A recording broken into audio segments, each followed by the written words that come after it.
Hello, my dear students, and welcome back to our channel Excellent Earning Point. Guys, आज की इस video में हम क्लास 10th का chapter number first chemical reaction and equation का 1 marks के important questions देखेंगे। तो ये देखो, पूरा पीडीएफ जो है आपका पूरा का पूरा, इसमें 20 क्वेश्चंस है, टोटल 20 क्वेश्चंस हैं, जहाँ पे सारे के सारे इंपॉर्टेंट क्वेश्चंस हैं 1 मार्क्स वाले। तो सबसे पहला क्वेश्चन है, काफ़ी बार पूछा जाता है, what happen when quick lime react with water. तो क्विक लाइम अगर वाटर के साथ रिएक्ट होगा तो क्या होगा। तो देखो, क्विक लाइम क्या होता है, हमारा कैल्शियम ऑक्साइड होता है। अगर वाटर H2O के साथ रिएक्ट होगा तो वो कैल्शियम हाइड्रो ऑक्साइड बनाता है और हीट जनरेट करता है। तो या तो आपसे रिएक्शन पूछा जा सकता है, तो मैंने इसी एक क्वेश्चन में दोनों टाइप के आंसर्स हैं। अगर आपसे सिर्फ रिएक्शन नहीं पूछा जा रहा है तो सिर्फ आप क्या लिखोगे, quick lime react vigorously with water to produce slaked lime. तब आपको सिर्फ इतना लिखना है, क्विक लाइम क्या हो जाएगा, वाटर के साथ काफ़ी वायलेंटली, काफ़ी वाइगरसली रिएक्ट करेगा, हीट जनरेट होएगी और स्लेट लाइम बनाएगा। और अगर आपसे गलती से अगर उन्होंने रिएक्शन पूछ लिया तो आपको रिएक्शन भी लिखना होगा, ठीक है। तो रिएक्शन भी मैंने यहाँ पे लिखवा रखा है। अब इसके बाद सेकंड क्वेश्चन क्या है हमारा, सेकंड क्वेश्चन है, why respiration is an exothermic process.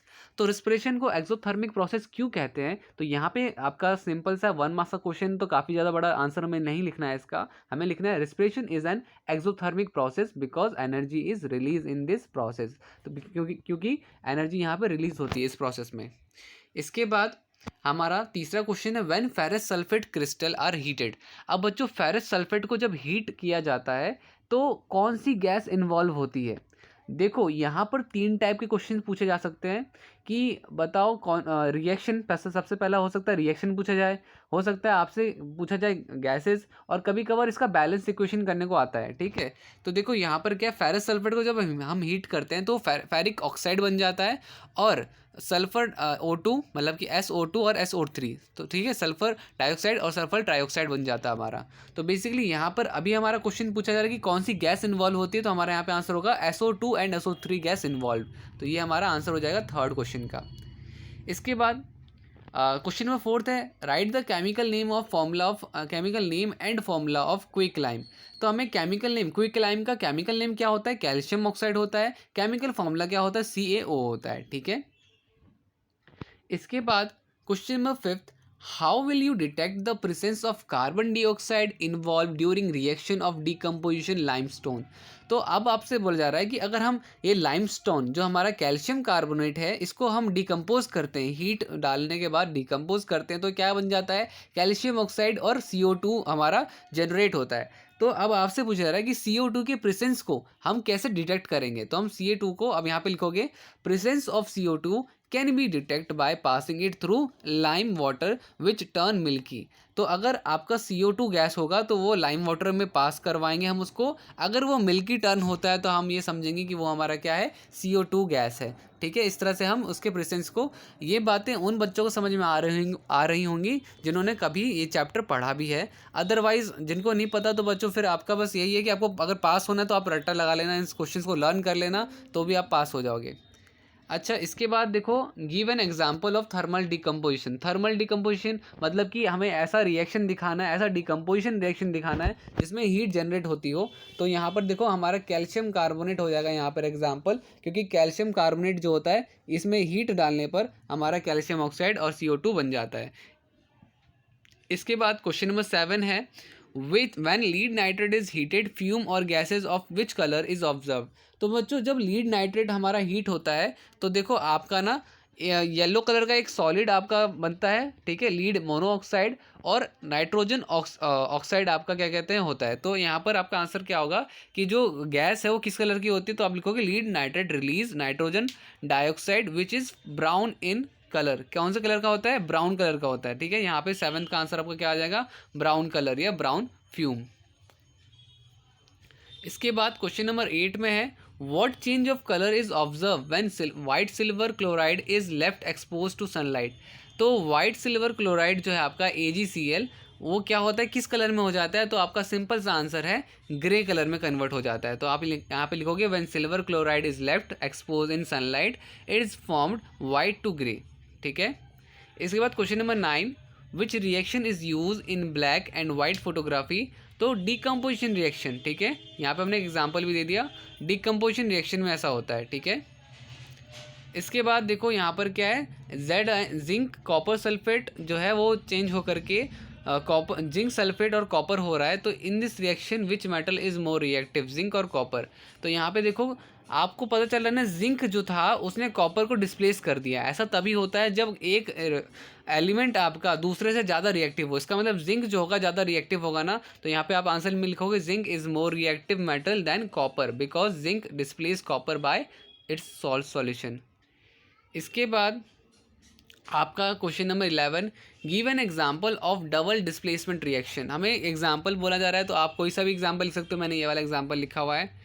इसके बाद आपका बोला जा रहा है ये आपका रिएक्शन है Na2SO4 और बैरियम क्लोराइड। तो इसमें से आपको बोला आइडेंटिफाई द वाइट प्रिसिपिएट फॉर्म्ड। तो जो वाइट कलर का प्रिसिपिएट फॉर्म होता है वो कौन सा है इन सब में से, तो वो है बेरियम सल्फेट। ठीक है, ये वाइट कलर का होता है। इसके बाद वाइट कलर का सॉलिड सब्सटेंस होता है। इसके बाद question number 13, when copper powder is heated in China dish what happen.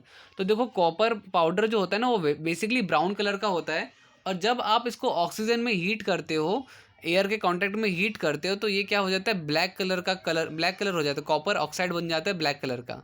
तो क्या होता है, तो oxidation of copper to copper oxide. इसके बाद आपका which colour coating is formed on copper after corrosion. तो पेल ग्रीन कलर की परत चढ़ जाती है कॉपर के अंदर। इसके बाद कॉरिजन क्या होता है, रेसिडिटी क्या होती है, ये दोनों क्वेश्चंस इंपॉर्टेंट हैं, कई बार पूछे जा सकते हैं। तो कॉरिजन होता है जहाँ पर आपके मेटल में एक डैमेज पड़ने लग जाता है। कई सारे मेटल्स हल्के से ब्राउन कलर के होने लग जाते हैं, रेड कलर के होने जब लगने लग जाता है उसे ही कॉरिजन कहते हैं। इसको हम प्रोटेक्ट कैसे करते हैं, जब हम इसमें पेंट लगाते हैं या किसी तरह की कोटिंग, केमिकल की कोटिंग लगाते हैं तो ये सही हो जाता है। ठीक है, सही नहीं हो जाता तब हम इसको बचा सकते हैं कॉरिजन से। रेंसिडिटी क्या होता है, जब कोई चीज़ सड़ने लग जाती हो, जैसे आपका ऑयली या फैटी चीज़, जैसे कि चिप्स हो गया, बिस्किट्स हो गए।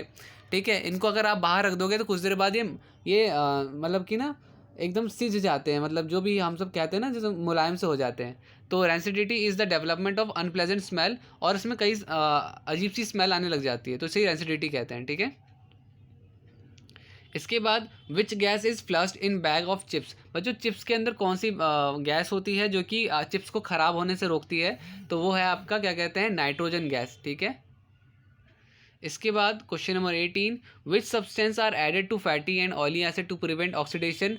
तो सब्सटेंस में एंटी ऑक्सीडेंट्स डाल देते हैं ताकि वो ऑक्सीडाइज ना हो। एंड आपका सेकंड लास्ट क्वेश्चन है, why oily food become rancid and their smell and taste changes after some time.